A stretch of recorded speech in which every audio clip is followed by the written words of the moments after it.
Nama saya Cevi, lahir asli saya di Palembang, tapi gede di Bandung, dari umur setahun udah di Bandung. Anak dari dua bersaudara dan saya paling tua. Awal mula Seven Summits ya, jadi Seven Summits sendiri itu sebenarnya filosofinya 7 puncak gunung tertinggi di dunia sih sebenarnya. Itu benchmarking kita. Kenapa kita ambil filosofi itu? Karena kita mengibaratkan sebuah perjalanan ya. Apa yang kita lakukan saat ini, Seven Summits Team ini dia berorientasi pada perjalanan mendaki gunung. Dari pertama mendaki dari dataran rendah sampai dataran tinggi, sampai tengah-tengah banyak dinamika di jalan, banyak kesulitan, banyak problem, dan gimana caranya kita menemukan solusi dari masalah-masalah itu sampai kita di puncak menikmati sesuatu hal yang kita tidak biasa dapatkan di dataran rendah atau di dunia kita sehari-hari, lalu sampai kita kembali lagi sampai ke tempat kita berasal gitu. Dan kita harus menyadari di situ bahwa kita memang harus kembali lagi ke kehidupan kita sehari-hari. Nah, sama seperti halnya dengan kegiatan kita saat ini, kita itu basicnya travel organizer, jadi kita mengorganize tour, mengorganize trip, kebutuhannya bisa untuk free individual traveler atau untuk group traveler gitu. Jadi ya kita mengorganize mereka, juga mengedukasi mereka. Jadi bahwa si Seven Summit ini diibaratkan sebuah perjalanan mendaki gunung seperti itu. Walaupun tidak semua turnya tur mendaki gunung seperti itu.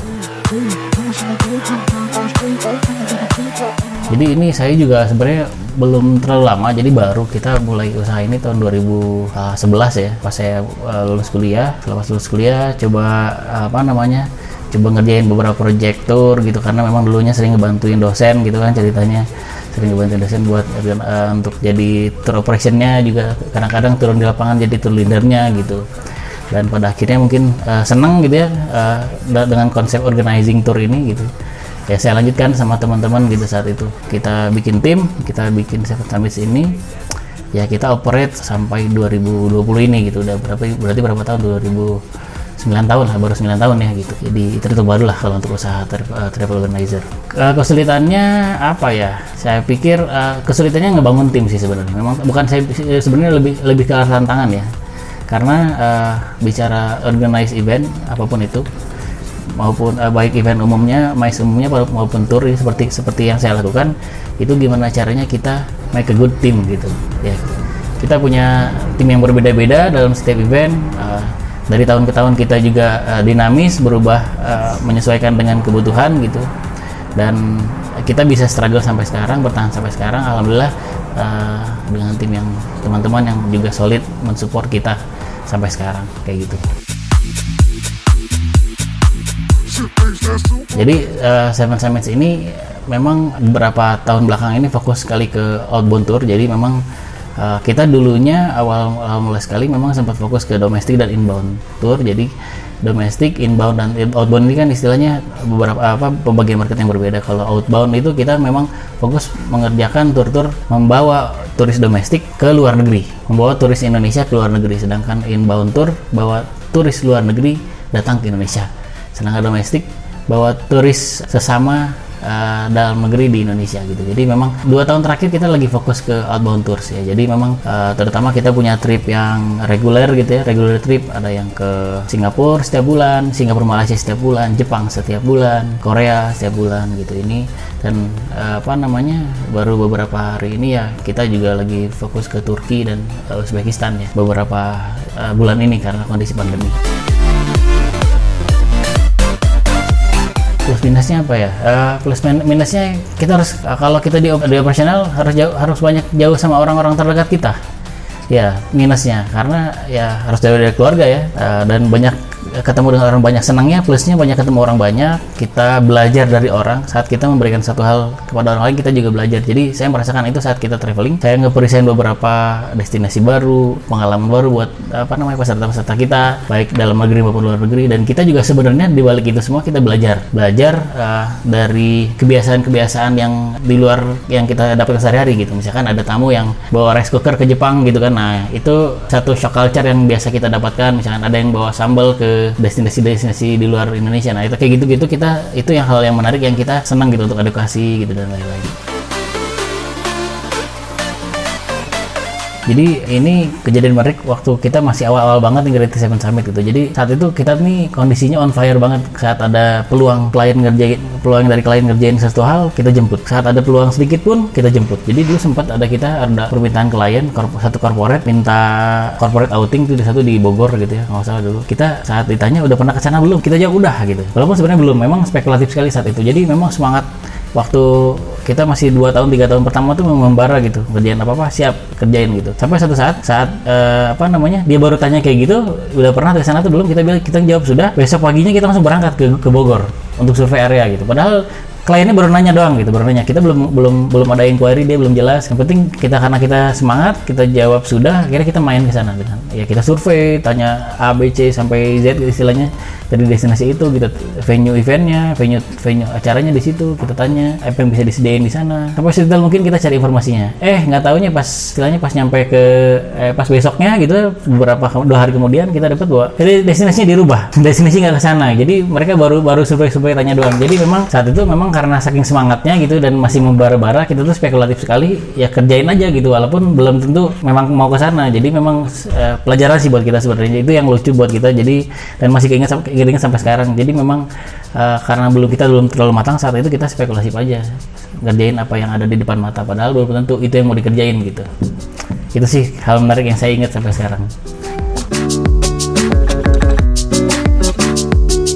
Ya, jadi memang betul. Jadi itu tantangan sih sebenarnya buat kita, karena gimana caranya saat kita bawa tamu Indonesia keluar itu, gimana caranya mereka bisa match dengan kebudayaan di sana. Artinya kalau saya prinsipnya nggak sepenuhnya kita harus servis sesuai dengan standar hariannya orang Indonesia. Misalkan gini, orang Indonesia yang datang ke suatu negara, ke Jepang misalkan ya, ini yang paling menarik soalnya. Mereka nggak kita serve nasi terus gitu, maksudnya nggak kita serve makanan Indonesia terus. Kali-kali memang saya harus servis di sana makanan khas Jepangnya kayak gimana gitu. Ada satu kali dia harus makan ramen gitu di satu tempat, karena nggak ada lokasi lain yang punya makanan halal selain ramen. Ada satu kondisi dia makannya cuman kayak tempura gitu di satu tempat gitu. Dia di luar itu ada makanan nasi gitu, tapi nggak halal gitu. Misalkan nasi yang ada daging B-nya gitu ya, daging babinya gitu misalkan. Itu yang mereka harus biasakan gitu. Jadi sebenarnya tantangannya lebih ke culture sebenarnya. Kalau budaya pasti orang-orang Indonesia juga sudah biasa, apalagi mereka yang sudah biasa umroh gitu kan. Jadi banyak juga ternyata wisatawan Indonesia itu yang memang destinasi pertamanya itu umroh, tapi yang dekat-dekat mereka nggak pernah gitu. Misalkan destinasi mereka pertama adalah umroh ke Arab Saudi misalkan. Bahkan mereka ke Singapura, Malaysia pun belum pernah gitu. Jadi saat kita bawa tamu mereka ke Singapura, Malaysia itu kita edukasi dari nol lagi gitu. Nih kalau di Singapura tuh misalkan lu telat 5 menit lu ditinggal misalkan itu. Lu telat 10 menit nggak naik bus, lu ditinggal. Orang nunggu lagi setengah jam muter gitu. Nah, hal seperti itu sih sebenarnya. Jadi lebih ke edukasi disiplinnya gitu kan, kalau kita bawa tamu dari Indonesia ke luar negeri gitu. Jadi ada satu sisi saya nge-service nih ke tamu. Oke, kita servis nih, ada beberapa hal kita nge-service standar Indonesia, tapi ada beberapa kondisi kita akan bawa si tamu harus menyesuaikan dengan kondisi di negara tujuan. Oke, jadi selama pandemi ini semua lumpuh ya. Kalau travel agent lumpuh sekali gitu. Bahkan banyak teman-teman kita yang di kota-kota besar gitu ya, yang harus istilahnya tutupnya bukan hanya pas pandemi aja, sampai dia benar berhenti dan bubar gitu. Karena menanggung cicilan, apalagi yang travel terbesar yang punya cash flow yang biasa hariannya banyak gitu ya maksudnya. Nah, tiba-tiba dengan ada pandemi ini harus lumpuh gitu ya, nggak ada transaksi sama sekali. Nah, kalau kita memang alhamdulillahnya diselamatkan oleh unit bisnis kita yang lain gitu. Kebetulan kita sendiri Seven Summit ada artwork gitu istilahnya, kita ngerjain juga foto and video documentation, kita ngerjain juga content creator gitu. Kita ngerjain juga ada juga kamera rental di sini kan. Jadi di saat si travel ini terpukul masih disupport oleh unit-unit bisnis yang lain gitu. Jadi kalau mobilitas perjalanan travel sendiri memang ya orang nggak bisa kemana-mana dengan adanya pandemi ini gitu. Yang tadinya jangankan keluar kota, keluar rumah aja kan susah gitu. Yang tadinya orang mau kemana-mana gampang gitu dengan adanya pembatasan sosial skala besar itu PSBB ataupun kebijakan-kebijakan lainnya yang menutup border, yang menutup pergerakan manusia, ya kita juga jadi otomatis kena gitu. Nah sekarang ya hari ini bergeraknya yang dekat-dekat dulu gitu, domestik pun yang misalnya yang dekat-dekat masih sekitar Jawa Barat, masih sekitar Jawa gitu. Ada beberapa teman-teman yang sudah mulai bergerak di luar Jawa, ada beberapa yang ke Bali misalkan, itu pun dengan jumlah yang terbatas gitu ya, karena marketnya juga nggak ada gitu maksudnya. Dan lagi teman-teman di Travel Legend mulai juga lagi ngebangun lagi untuk beberapa negara yang sudah nerima gitu. Kuncinya Indonesia boleh keluar, tapi kan orang-orang mau nerima kita atau enggak gitu kan.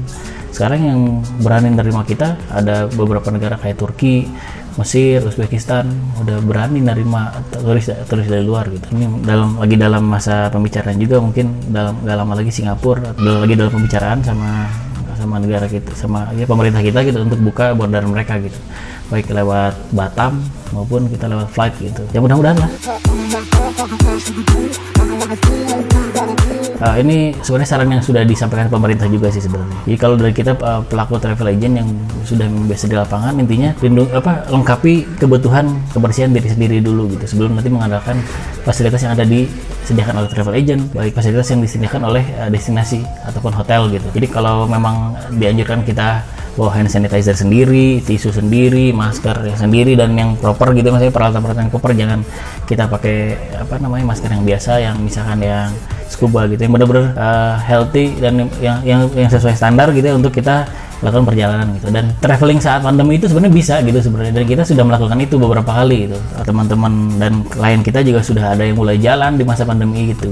Bahkan kemarin bulan September kemarin kita berangkat tanggal 18 sampai 20 September kita berangkat 21 bus dari Bandung menuju Jogja. Itu ada sekitar 300 orang yang berangkat. Jadi dan kita buat mobilitasnya terpisah-pisah gitu.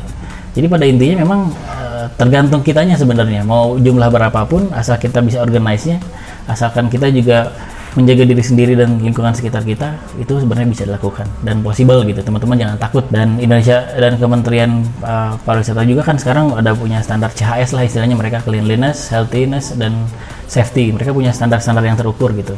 Di tempat wisata gimana, di pesawat gimana, di tempat yang jualan oleh-oleh gimana, di hotelnya gimana, termasuk di kendaraan kita yang kita pakai selama melakukan kegiatan wisata. Itu sudah ada standarisasi yang terukur lah gitu, dan ada sertifikasinya gitu. Beberapa mulai lagi dibangun sertifikasi itu. Jadi saat kita datang ke tempat wisata, kita udah tenang mau do activity gitu, jadi mau ngapain aja kita tenang, tapi tetap dijaga. Dan rata-rata memang sekarang destinasi yang disarankan adalah destinasi banyak istilahnya kegiatan luar ruangnya gitu, bukan banyak yang di indoor gitu. Walaupun pada akhirnya kalau saat kita naik pesawat kita harus di indoor juga gitu ya, harus di dalam pesawat, harus dikondisikan di dalam ruangan. Tapi memang mereka juga dari airline sudah punya standar safety sendiri untuk kita berkumpul di dalam pesawat gitu. Walaupun tidak kadang-kadang memang ini harus diakui bahwa tidak selalu social distancing gitu. Kalau dulu sempat beritanya awal-awal satu row kan misalnya ada 3, semua yang tengahnya dikosongin. Itu memang ada kondisi kayak gitu, ada juga yang enggak gitu, yang full seat ada juga yang kayak gitu. Visi misi kita ini lebih go worldwide sih intinya. Tambah destinasi yang memang kita biasa kerjakan gitu, dan yang pasti bermanfaat untuk orang lain gitu. Jadi visi kita bukan cuman serving people to travel, tapi kita juga harus giving value buat teman-teman yang ikut di trip kita. Itu aja.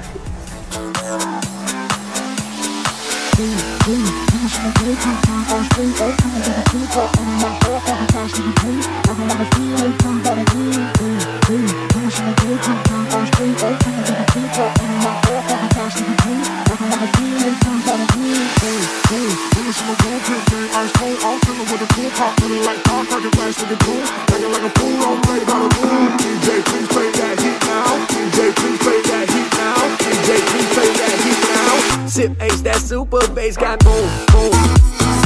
Got me dead live, I'm Kurt Cobain, boom.